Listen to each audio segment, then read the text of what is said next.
कहते हैं जब रिश्ता गहरा होता है तो टूटने की आवाज भी दूर तक जाती है और जब मोहब्बत नफरत में बदल जाती है तो वो सिर्फ दो दिलों को नहीं तोड़ती बल्कि लाखों लोगों के भरोसे को भी हिला देती।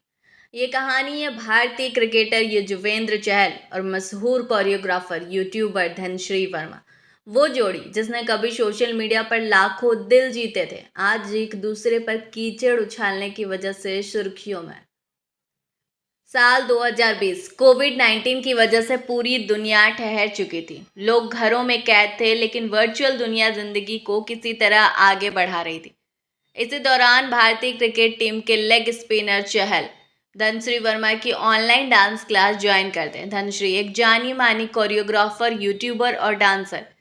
पहली मुलाकात वर्चुअल थी लेकिन केमिस्ट्री बहुत जल्दी बन गई। ऑनलाइन बातचीत दोस्ती में बदली और दोस्ती प्यार में। अगस्त 2020 में दोनों ने सगाई कर ली और सिर्फ 4 महीने बाद दिसंबर 2020 में गुरुग्राम में शादी कर ली। उनकी शादी की तस्वीरें, डांस वीडियोस, रोमांटिक कैप्शन सब सोशल मीडिया पर छाए रहे। लोग कहते थे कि ये है परफेक्ट कपल, क्रिकेट और डांस का बेस्ट कॉम्बिनेशन। लेकिन ये खुशियों का दौर ज़्यादा लंबा नहीं चला, जैसा कि अक्सर सेलिब्रिटी कपल्स की ज़िंदगी में होता है। कैमरे के सामने सब कुछ परफेक्ट दिखता है लेकिन पीछे कहीं ना कहीं दरारें पड़ रही होती और ये दरारें धीरे धीरे सबके सामने आ गई। धनश्री हाल ही में एक reality show rise and fall में नजर आ रही है। शो के एक सेगमेंट में जब उनसे पूछा गया कि आपको पहली बार कब लगा कि ये रिश्ता नहीं चल पाएगा, धनश्री ने बिना एक पल सोचे तुरंत जवाब दिया, पहले साल ही। असल में शादी के दूसरे महीने ही मैंने चहल को धोखा देते हुए पकड़ लिया था।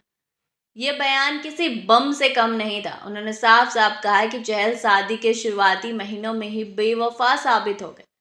लेकिन ये कहानी यहीं खत्म नहीं होती। चहल भी कई बार इंटरव्यूज में धनश्री पर तंज कस चुके थे। कभी उन्हें गोल्ड डिगर कहने की कोशिश तो कभी उनके फैसले पर सवाल। अब धनश्री ने नेशनल टेलीविजन पर चहल को चीटर कह दिया। जून 2022 से ही दोनों के बीच दूरियां बढ़ने लगी थी। सोशल मीडिया पर तस्वीरें डिलीट होने लगी, अफवाहें उड़ने लगी कि रिश्ता टूट चुका है। हालांकि एक वक्त पर दोनों ने एक तस्वीर डालकर कहा सब ठीक है, लेकिन अब साफ हो चुका है कि वो सिर्फ दिखावा था। मार्च 2025 में दोनों का तलाक हो गया। तलाक के बाद खबर आई कि धनश्री ने चहल से 60 करोड़ एलुमनी ली है।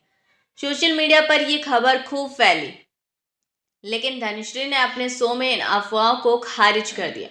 उन्होंने कहा हमारा तलाक म्यूचुअल था और प्रक्रिया इसलिए जल्दी पूरी हुई, मैंने कोई एलुमनी नहीं ली।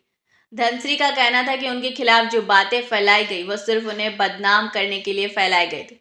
अब सोशल मीडिया पर लोग बट गए हैं। एक तरफ वो लोग जो धनश्री की हिम्मत की तारीफ कर रहे हैं, कह रहे हैं कि उन्होंने चहल की सच्चाई सबके सामने रखी। दूसरी तरफ वो लोग हैं जो इसे सिर्फ एक बदनामी की साजिश मानते हैं।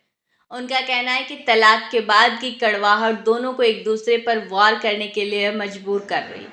दोनों अपनी जिंदगी में फिलहाल तो आगे बढ़ चुके हैं। चहल एक नए रिश्ते में दिखाई देते हैं आजकल, तो धनश्री भी अपने शो और करियर में व्यस्त है। लेकिन सवाल यह है, क्या सच में चहल ने धोखा दिया था या ये सिर्फ तलाक की तलखियों का नतीजा है? जो भी हो, लेकिन ये कहानी हमें सीख जरूर देती है कि रिश्ते सिर्फ साथ रहने से पूरे नहीं होते, बल्कि अलग होने के बाद भी उनकी इज्जत बचाना उतनी ही ज़रूरी होता है। तो आप क्या सोचते हैं, क्या चहल वाकई बेवफा थे या सिर्फ तलाक के बाद का ये धनश्री का गुस्सा है? अपनी राय हमें कमेंट बॉक्स में ज़रूर बताएं।